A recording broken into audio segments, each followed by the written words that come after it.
saying that the rich get richer and the poor get poorer, and that certainly seems to be the case in South Africa.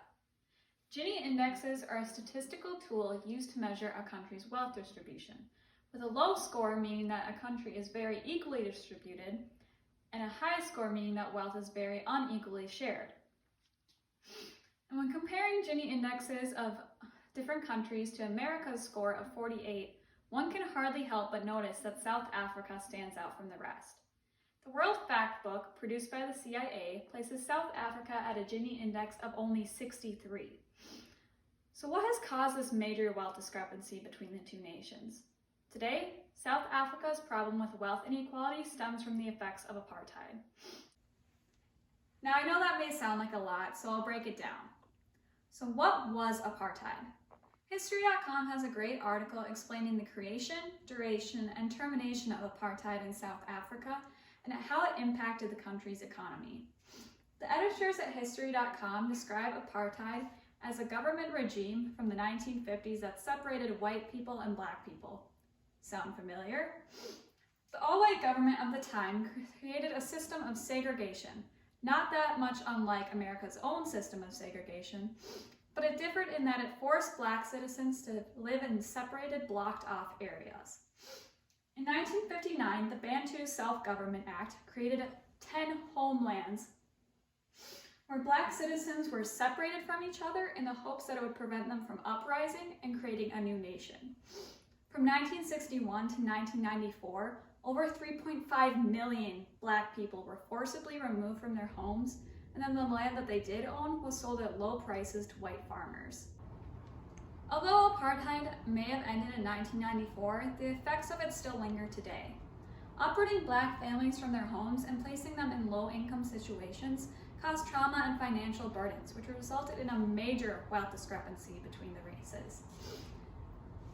Katie Scott reports in her article for CNN, South Africa is the world's most unequal nation, 25 years of democracy haven't bridged the divide, that black citizens earn only $305 a month, and mixed citizens earn just slightly more at $334 a month.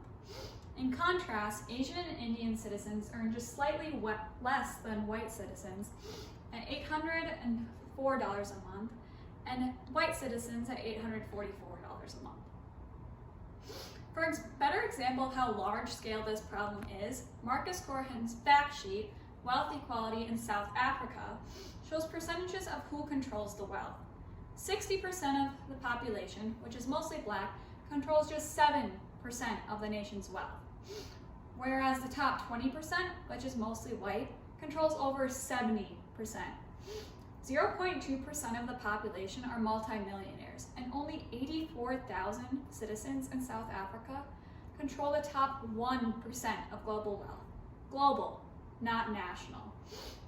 In comparison, Catherine Schaefer's article for the Pew Research Center, 6 Facts About Economic Inequality in the U.S., states that black citizens earn on average about 61% of what white citizens earn, and that the top 20% of the population controls only 52% of the nation's wealth. So, although both countries have histories of segregation, there's still a major discrepancy between the two wealth distributions of each country. So what has caused this discrepancy? Well, the first is time. The apartheid system of segregation lasted much longer and ended much more recently than America's system of segregation, meaning that the country has had less time to recover. Second, the apartheid relocations caused a major problem with unemployment in black citizens. In his article for Time magazine, What South Africa Can Teach Us as Wealth Inequality Grows, Aaron Baker explores the causes of unemployment in black citizens due to apartheid. Aaron Baker states that 60% of Cape Town citizens, the majority being black, actually live outside the city. So where they live, healthcare and education are underfunded and jobs are rare. So, in summary, although apartheid may have ended almost 30 years ago, the effects of it still linger on today. Black citizens are still at a disadvantage compared to their white counterparts based on 3 major things: the apartheid era relocations that separated them from the each other and white citizens, the income gap among races, and geographic unemployment. Today, the Gini Index serves as a reminder of South Africa's racially based regime that didn't give Black citizens a fair shot at wealth and plunged the country into being responsible for the greatest wealth discrepancy in the world.